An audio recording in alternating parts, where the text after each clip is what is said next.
Jay-How. No Dragonshire. No opportunity for the Battlefield of Eternity, at least not yet. Well, you know, obviously Maev's going to come to mind, and the fact that Team 12 kind of plays around that, I really wonder if LFM's going to play Maev, Team 12 might give them that opportunity, or LFM would need to take that opportunity, because if they're not, you know, they're going to have to ban it. We'll know that right out of the gate.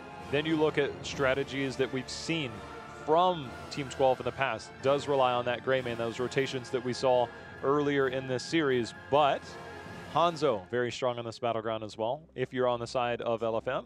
Li Ming's a hero that you like to play a lot. Hero not too bad on this battleground. You know who drops quite a bit of value, at least to my brain, is definitely Phoenix in a map like this. Other than debatably, he is one of the best around the tribute fights for long periods of time because of his HP you know, regeneration every 5 seconds. That might be enough, but in all other cases, or the Dream Planet Cracker, shout out to Simplicity for that one. You know, maybe not too many screaming reasons to have that higher priority for him.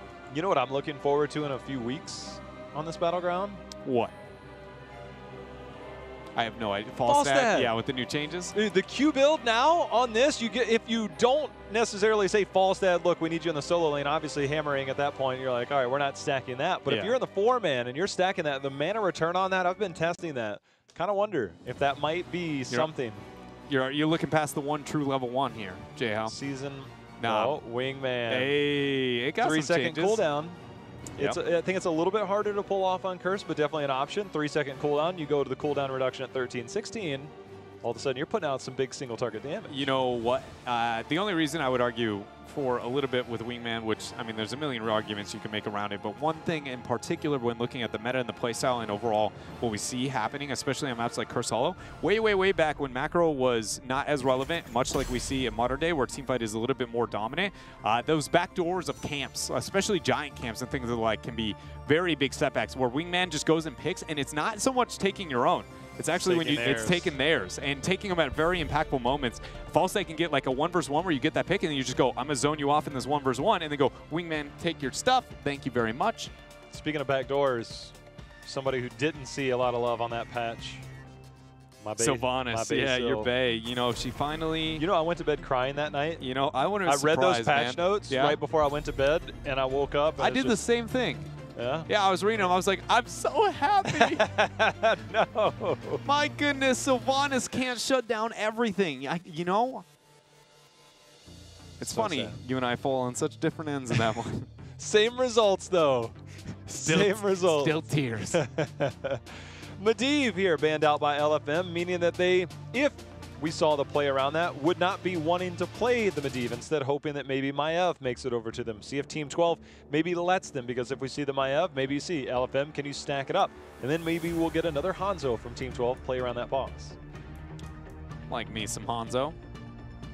One of the, you know, definitely better maps for Hanzo. Even when it comes to team fighting, it's just insane. Scatter Not arrow, only double boss, arrow. but like the map is literally built for scattering arrow. It's like taking a bit here to determine they are going to let it through. Ban out the Genji instead. LFM is the Maev. The thing is, Maev, I believe, is dreaded at this point. Yeah, I think so too. And you think about where do we put T? You know, I mean, or swabs even, and then because you got to commit to a double warrior with a melee. The only other way you can make that, or you go double bruiser, which, let's be real here, there's been very few metas where Sonya plus insert bruiser 2 has been effective. If they do go double warrior, this is going to be that one where I want to see the return of Tyrael for Figgy. I agree. It's one of the battlegrounds where I definitely would like to say that. I will say, I want to see Holy Ground out of him though. I would like to avoid the Law and Order. Although, did you notice, oh man, we are going to get the Maev out of them. I'm happy to see this for LFM, but as we said, does raise some questions when looking at some of the hero pools. Also, I mean, I'll just flat out say it. Every one of the heroes that we typically see T play just doesn't function that well on this map with Maev. Like, in terms of how it functions. Tychus doesn't work with the all-in-one punch of Maev. Li Ming, the best to it, and the map, hands down, would be the most standout, but again, not universally acceptable. You know, it depends on how many beefcakes you see on the other side of the battlefield. And then Jaina does okay.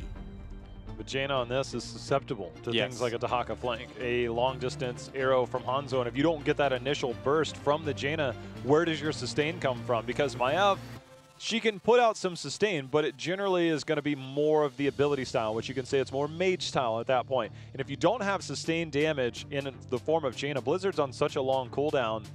I mean, I don't think we'll ever see a level 7 cooldown reduction on your Blizzard with your auto attacks. That does exist, but I don't think I've ever seen it, because it's just, are you really going to get enough auto attacks to make it impactful when you can just fire off a bunch of Qs? Can we name that talent Blizzard Momentum?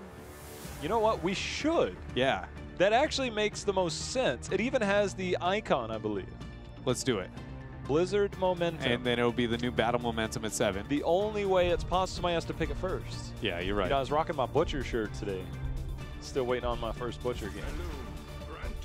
This guy, living the dream. Malfurion. Rich ran it against Sonya back at BlizzCon. Yeah, he did. You are right, because one European team hinted at the fact that Sonya, the most dominant side laner in the game at that point in time, in fact, was weak to a 1-versus-1 offlane. And so he picked on that against one team one time. So that's the argument. So you're saying there's a stance. Only thing I heard is 100% win rate. Name me 100% win rate heroes right now. Asmodee. No. Zarya. There is one. Who is it? Hold it. It's the. It's got to be like some one-off wild one. Hold up, though. It was played in like the very first game of the year here in North America. It's not Artanis. He's been played twice and lost. Who is it? Obey the call of Kel'Thuzad. Still 1-0. Yeah, in game number 1, Tempo Storm LFM. Or Heroes Arth Esports. Yeah, I forgot about that. You are right. The old Salt wait a KT. minute. Globally, Lost Vikings has 1 win, 0 Gosh. loss. I'll have to check into that one. Oh, no, that was actually on Cursed Hollow by tomorrow. I forgot about that You game. know, I like the Kel'Thuzad is the only 100% win rate. A lot better than that second set we just pumped out there. Bands coming out from Team 12, taking off the gray main. I don't want to deal with any of that kind of single target blow up, and more importantly, the pressure onto the front walls. LFM hovering over the Stukov with the Malfurion picked up. That's been, I mean, legitimately the entirety of part 2 has been playing with that support choke. Maybe we get the Uther tank here from Justin. Say that again? The Uther tank from Justin. Oh, baby. Said in jest, of course. They're debating Rhaegar, Stukov. Who are you willing to give up here? What are you afraid of with the Rhaegar? Buds, he's too good. I mean, Buds is a very good Rhaegar, I'll give you that. The cleanse of his alone, I mean, we saw 3 game, or at least saving cleanses. I want to say game-changing, but definitely teamfight winning cleanses in the last game alone. They end up committing to that ban. Stukov, I guess it is one of the more weird maps, and it's not like you get that much value out of Massive Shove. It's probably one of the hardest maps to gain value out of Massive Shove, other than mid lane. That's about the only lane you can really make something happen. Just curious, you know, we're looking at heroes that could potentially follow up. Li Ming comes to mind. If they go Phoenix, again, we talked about maybe some of the pros and cons of Phoenix. Still isn't that hero that follows up. I'm really curious about what LFM is going to be able to do with the Maiev. But first, Team 12, obviously, maybe another frontliner depending on where they go. But who's their second damage dealer? You know who we haven't seen? The Logical Decision yet. Yeah, but where is he at? It wouldn't be that good on the side of Team 12 with the Dahaka already picked up. It would honestly look pretty good in the hands of LFM with this comp. Go with Phoenix ETC. I'm not sure how I feel about that, to be honest. Mainly the Phoenix. I mean, solid backliner. The only other one I can see you wanting to take away is if you were to take it from your opponent, especially if the gray main ban on your end, which again, I thought we would see Team 12 want that to pick up for themselves. So the fact that they banned it out, it's interesting here, but obviously there is clearly a plan here for 12. Now we're to the part, LFM. What's going to be your follow-up success to the Maiev pools? You need the tank? It's got to be the Jaina. Like a Jaina Tyrael is the only way I see you turning this into an all-in composition that's still well-rounded and caters to the map well enough. I do worry, if you go that route, where do your interrupts come on a potential mosh pit? Choke points on this are pretty terrifying. Obviously, Twilight Dream is going to be the lone one if we do see that. If not, it would be the Li Ming, yes, and then if Stunlock Warrior. But they go with Diablo. Warden's Cage into the APOC Hell in a Cell. Phoenix has teleport away from it. ETC, can get away from it most of the time. Natural Agility on a map like this has 1,000 different kind of areas where it can get value, especially if you go with the CDR of 13.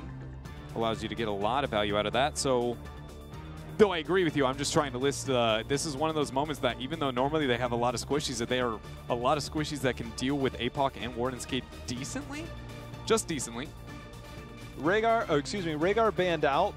Uther seems like he'd be a good option. Gives you a couple of save buttons in his version of Cleanse, his Hand of Protection, and a Divine Shield if needed. But is that enough to sustain with a squishier backline? Do you need something else like a Karazim? But into a Diablo, not exactly, you know, the #1 option you want to go with. I can tell you this, it's not Lieutenant Morales. That's all I knew for sure. That's a shame. It's going to be Uther. I think this makes the most sense for Buds to commit down this route, especially with the Rhaegar banned out.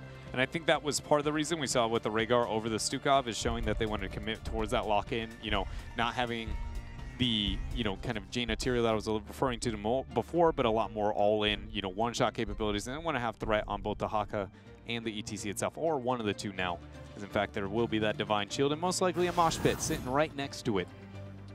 Worked out well before.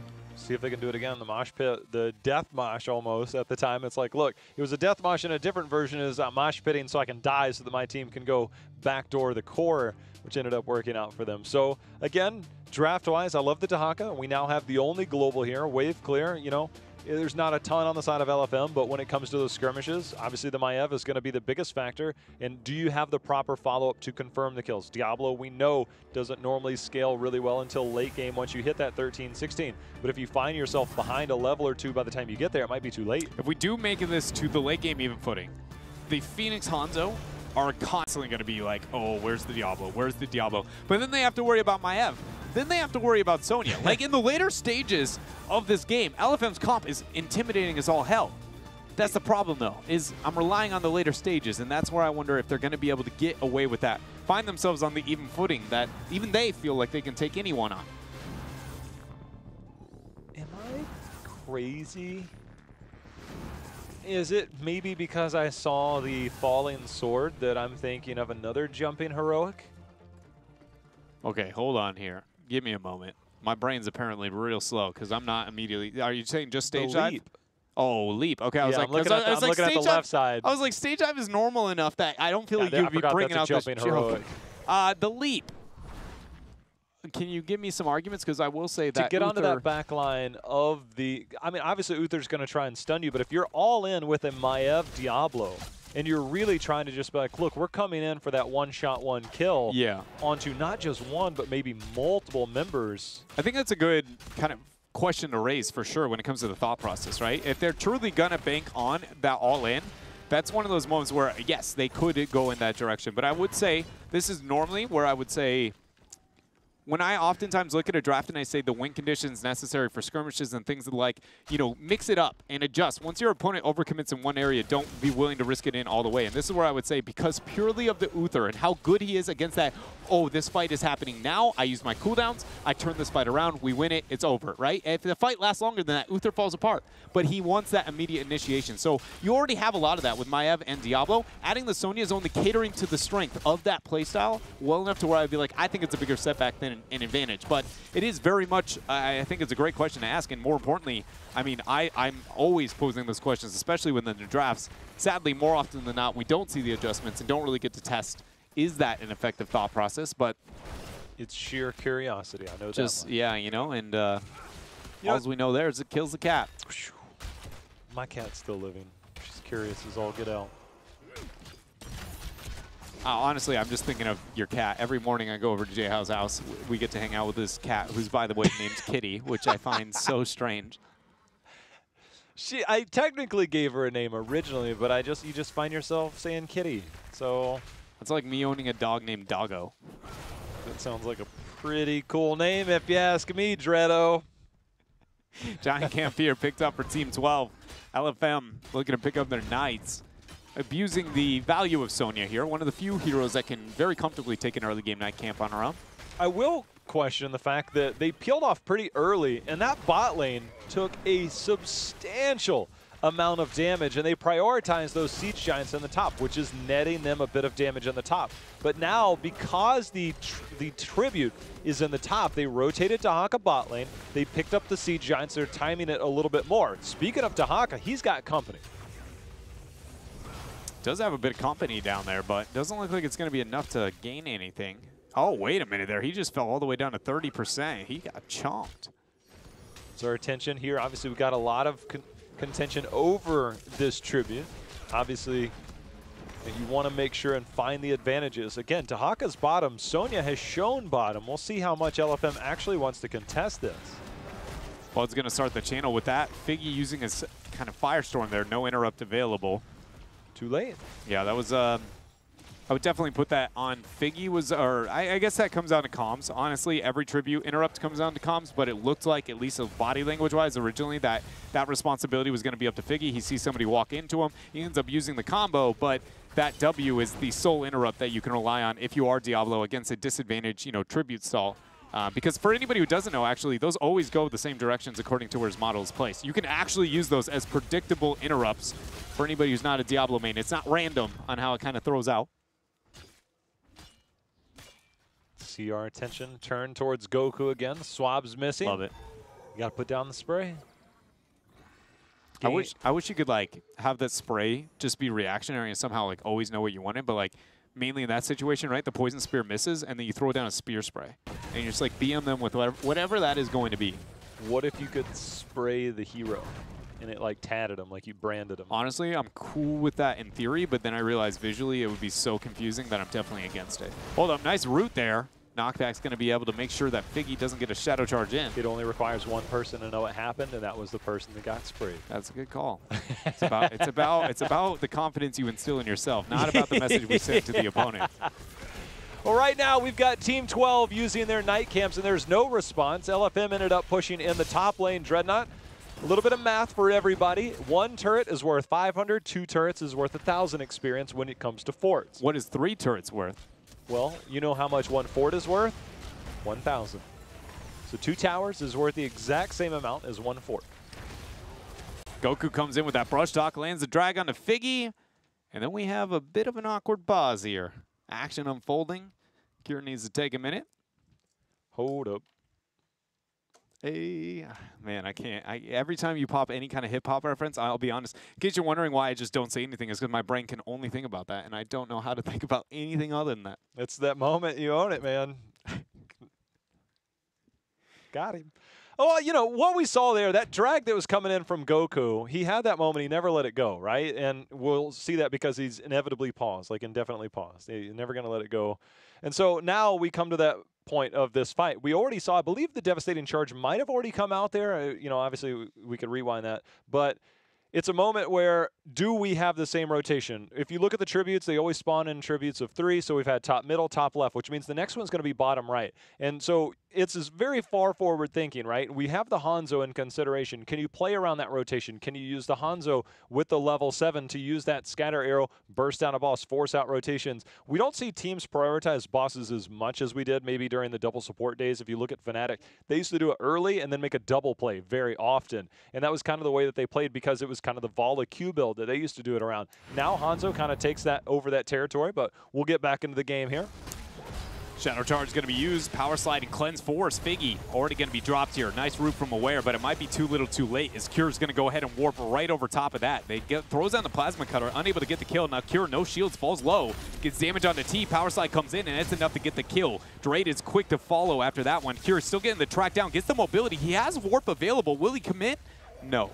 He's warping on out. The damage is done there. Now this is the moment where you have that 10 spike that will be here soon, and they instantly turn this over. This is the moment that we were talking about just a moment ago. Hello? Now, this is where it is. The next tribute will be bottom. And this, you see LFM, they recognize this has to be the play by Team 12. And if you give that up, now the boss will force to be responded to because level 10. And then Team 12, had they been able to make this, but the recognition from LFM, there's no way that Team 12 can make double boss play curse at this point. Heads up recognition by LFM here, Dread. The only way they could get away with that was as a stage dive commitment. They're still going to try and risk it, but now after that scattering arrow goes out, more importantly, the boss is captured, they realize they're too little too late. It's going to be the plasma cutter, the planet cracker here. Sorry. You get that mosh pit. Yeah, got the mosh pit, got the planet cracker. Don't worry, it cuts through a lot of health bars. We'll see how that plays out as Team 12, they're going to clear this. I will say, I personally feel like Planet Cracker does gain a lot of value on all double boss maps, and I know we don't have too many of those within the HGC competitive pool. You know what I was thinking about? Like if you get down, especially mid lane, it's like a pseudo lava wave. Holy cow. Yeah. Well, we're about to get that because we've got a divine shield and a mosh pit as well. I never even thought about that. Yeah. Pseudo wave clear. Pseudo lava wave. Dahaka brush stalker in Dread. It's going to brush stalk in. Not going to land any drag yet. Figgy, though, going to use a huge APOC there. There goes the burrow down under. And we're going to see Team 12 actually just survive. 2 heroics used, Warden's Cage and the APOC. Not much is going to be gained. Zoning off here from T. Interrupt on that scouting arrow. Just a little bit of damage is all it takes. Now Goku moves up. He's going to get interrupt number 2 there. Justing a little bit split from Goku. He's positioning. There it is. You can see the positioning there. There's going to be the Planet Cracker into it. And they have landed it. The holy cow into the Planet Cracker, Dreadnought. They have made it, but they are still low. Goku still assaulting the Diablo at the top right of the map. The 1v1 continues. Aware actually got interrupted there with another scouting arrow from Dansky, poking and prodding. The Giants adding up on top eventually will be a problem for Team 12, but they really want this tribute. They want to get this curse. Stun number 2, Figgy, very low. He gets the innervate. Cure goes in. Make sure that Figgy's not going to be making it out. And here goes the channel. More importantly, the curse. The one thing that LFM does have going for them, they still have remnants of the Siege Giants up at the top. That buys you a little bit of time. Aware, this is actually a really smart play. Oftentimes, people do not die fast enough. Sometimes you need to be like, look, if I stagger my death, it makes it that much harder for my team. You die as fast as you can. Yeah, I like that call there as well. Willing to accept his fate, commit in. Very interesting choice here. Team 12, after that skirmish, immediately night camps. Yeah. This is with a curse. The fort is they have down forts mid if they just walk in. There's forts down anywhere as long as they just siege up. One of the last things you ever want to do with ever curse is not be sieging. And they wasted a little bit of time with the skirmish, understandably so, but then doubling down on that night camp that is buying a little bit of attention from LFM, at least for now. They're getting this keep wall down, which will net them a decent chunk of experience as they get both turrets down. Minions starting to move forward as well. I don't think there should be time for a mosh pit just yet. But you can see the wave clear. Dahaka's actually coming in for this fight. Figgy comes in. Nice cleanse again from Buds, constantly keeping the team alive. We do see Justing a little bit isolated, takes the Warden's Cage, and it's going to help him get out of there. Figgy will not be able to share the same fate. Nice isolation from Goku, lands on the Swabs. Divine Shield goes down just to, you know, make sure everybody's comfortable and safe here on the side of Team 12. Bud's cleanse are really next level. He's consistently just honestly making game-changing cleanses in all games throughout the series so far. With 2 people down, they let the minions come in, eat some of those shots, and then all of a sudden they siege directly up. That's going to be keep down 9.5 minutes in. Now, if a boss does spring up here at the bottom left, we're still a minute and a half from that. That is a potential win condition that can come in for LFM, or excuse me, for Team 12. And LFM, they find themselves down quite a bit because there are no tributes you can play. You have, all right, soft opportunity before 16 after you hit 13. If not, you give up a couple tributes. You get 16 if you're LFM. Look for another fight. But by that time, there's going to be plenty of tributes on the side of Team 12. So you'll have a couple of opportunities, but they will be limited. Let's see what LFM can make happen here. For now, they're putting a little bit of attention towards that top lane. It's going to push out with the giant camps. Trying to find where is it going to be that moment where they can easily get the force. If you weren't willing to take the invade onto the night camp there because of the 13 nowhere to be found, pushing out that top wave didn't help whatsoever. The giant cap actually is going to slightly debatably set them back because the mini wave is not going to be soakable. You're looking for an opportunity. Justin's in the bush. They're going to be met by an ETC. There's the power slide. There's going to be the mosh pit into the Planet Cracker, but instantly interrupted. T dodges the drag, but the fight rages on the right side as Dansky gets caught in that Warden's cage. He gets blown up. Cure, his shield's starting to fall. He's looking to be aggressive. They get the stun down onto Figgy. Figgy makes his way over to the Tranquility, but it's not enough. You can see the isolation now hitting onto the Malfurion, and things turning around here for Team 12. Yeah, Goku has been making massive plays in the skirmish. In the 2 versus 1, then getting that isolation afterwards. It's a 1-for-1 between the two teams for now, as this tribute is in fact going to spawn 1-for-1 in the fact that, you know, Figgy coming back from, you know, the depths of hell. He tried. I mean, he got over that Tranquility, made a good play on that Shadow Charge. Wasn't able to get there in time, and a lot of plays being made there by Goku, but the aggression from Kira on that Phoenix was quite impressive. Now we've got the tribute spawning, 16 here for Team 12. It looks like willing to concede the top right boss. LFM once again recognizing they have to make sure this cannot be in the hands of Team 12 in an advantageous position, which it easily would be. I'm really curious to see how fast this race goes. The Scattering Arrow Hanzo build mixed with, I think, you know, Phoenix has to be one of the higher single target DPS heroes that we have in the game right now. It's pretty quick. They did start it before LFM, so it's not a total fair cross comparison, but easy stall there, or easy pickup here for Team 12. They're going to march away with this top boss using the 16 talents here. Already got Justin anchoring ahead. I mean, they're full confident. This is going to be their keep. The question is, do they get more than the keep? Do they get a couple of picks and then just look to call it game here as they're dominating 10-1 in kills? Yeah, Diablo's sitting in the middle of the map trying to get them closer to 16. See the boss pushing in here. Diablo has to be careful on his pathing. The boss starting to rain down damage here on this 16-tier advantage here for Team 12. They get a pick. He'll look for more, maybe try and end it. But right now, LFM doing a very good job of defenses. This boss already down to 50%. Figgy gets knocked back into the root. Justin, does he want to go for the power slide? No, he will not. Good zoning route there from Aware. Will buy a bit of time for free.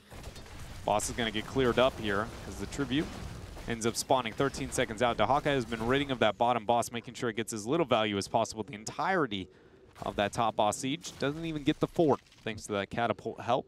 Would have helped a lot towards that race, towards 16 for LFM. They should be able to obtain 16 by the next tribute phase to allow them to contest.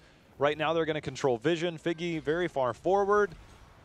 But LFM, Dread, their shots are going to be limited at this point. They can obviously hold against the curse, but they definitely don't want to give up a curse so willingly. No, it's a Hail Mary play. We're down to what is going to be probably the last major play. And the fact that LFM wasn't willing to even question that in itself, I feel like shows the mentality here. That was a solo brush stock, nobody visible. I will say one thing a lot of people don't really kind of keep track of on that part of the map in that shrub is, though you can see this left to right channel that Team 12 is moving through pretty effectively, who you can't see, and even though it's never taken in solo queue, the other flank from the bottom end up, at the competitive level, that's one of the easiest ways to get a collapse around those night camps, and I think a lot of it was hey, nobody can fear this, nobody scouted this, we think there's probably more people sitting down below. Diablo scales very hard at 16. However, he's only sitting on 36 souls. You can see Justin, he's the one on the anchor position. 16, not quite here just yet. There's going to be some minions at the bottom, but 10 seconds out. Let's see if LFM is willing to pull the trigger and fight before 16. They're desperately soaking. Not quite there yet, but the fight nonetheless is about to happen right here, right now. Even if they get the 16, this is such a all-in necessary fight for LFM. If they don't win this, it very likely is going to be game. Aware starts the channel. Justin, you already used the power slide out. They might be willing to concede this and play the long game. This is something that Team 12 can do. Just play the long game. Wait towards 20. Dahaka is already pushing out the top lane. You can still, if you're Team 12, give up another tribute and play around that. And then potentially just play the 20 advantage, get the curse, and then that's your big fight. So here is the one section of the map that I think LFM can get the game-winning fight that they are going to need. Because the bosses are sitting at that 1 minute threshold. Let's assume that Team 12 gets it up. They're not going to get 20 before the next tribute. So that is looking for 2 tribute time frames down the road. That is before, or that is after the bosses are going to spawn. Top boss spawns, 4-second difference from the bottom half of the map. And it is very important that whatever LFM does, if they want to get that fight, get to the boss before Team 12. And then when Team 12 makes the rotation, get the all-in fight in transition. And then that is where I think LFM really can have the upper hand. Most likely, you can assume that's going to be on the top half, but with bottom open up so well, and Dahaka already prepping it out, you know that's something that is sitting in the back of minds of Team 12 as well. Puts him on a timer. Diablo in position. He's going to have to pull the trigger real quick. Maev is shown in lane, though, to push out that top lane. They're going to put the onus of aggression on Team 12. They're calling Team 12's bluff of, do you really want to fight this? There goes the cleanse already on to Justin. The Aware team holding position, but Dahaka is on core with catapults. We'll keep an eye on that in a moment. But right now, Team 12 seems to be backing off using the Planet Cracker as one interrupt. Can they get more? Able to get the teleport away. Dragon's Arrow was warned there by Swabs. Good job from Swabs. That was 100% calculated there. Then ends up getting the back. He's going to get a reveal, but it's not enough. No damage onto the core. But here's what I'm talking about. The bosses are still got to be a focus here between these teams. We're 30 seconds out from top boss.